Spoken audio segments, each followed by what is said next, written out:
Au Burkina Faso, l'ancien président de la transition, l'ex-lieutenant-colonel Paul-Henri Damiba, a été extradé du Togo vers son pays natal. Il y est accusé d'être le cerveau de plusieurs tentatives de putsch, selon les autorités togolaises.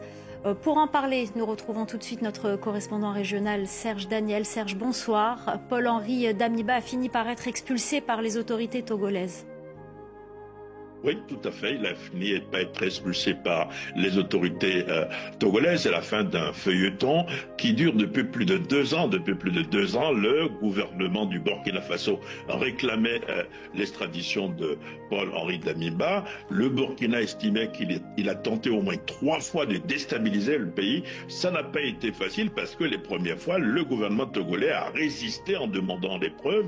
Et finalement, c'est un Damiba qui a été livré aux autorités burkinabées après donc cette demande d'extradition du Togo.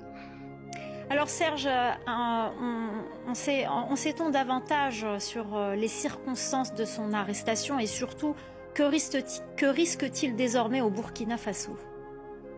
De son arrestation, il y a au moins 3 temps forts. L'un des temps forts, c'est lorsque des hommes cagoulés et des hommes non cagoulés se sont présentés à son domicile pour l'arrêter. On sait aujourd'hui que parmi les hommes cagoulés et les hommes non cagoulés, il y avait des agents de renseignement de services de sécurité du Burkina Faso et ceux du Togo. Autre temps fort, ça a été le tribunal. Le tribunal, ça a été vite, ça s'est rapidement passé. Selon un témoin de ses proches, justement, le tribunal a décidé de le poursuivre pour crime. Pour détournement de deniers publics et incitation notamment à la commission de délits et de crimes. Donc c'est important. Ensuite, il y a eu son départ. Son départ, ça s'est vite passé. Il a quitté son épouse. En quittant son épouse, il n'a pas même pu lui dire « reste fort, sois fort ». Ils ont décidé de m'emmener en plus. Et pour terminer, c'est un avion quand même militaire, d'après nos informations, qui est venu le chercher. Peut-être même que le patron des renseignements du Burkina était à bord de cet avion. Maintenant, qu'est-ce qu'il risque au Burkina?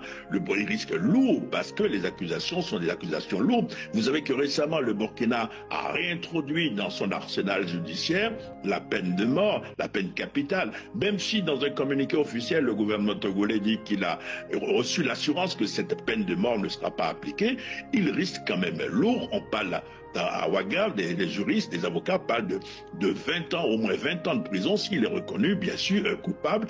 Mais ses proches en réclament un procès, cette fois-ci, équitable et que son avocat puisse avoir droit à le rencontrer assez rapidement. Merci beaucoup Serge Daniel pour tous ces détails et pour ce décryptage. Vous êtes notre correspondant dans la région du Sahel. Merci beaucoup.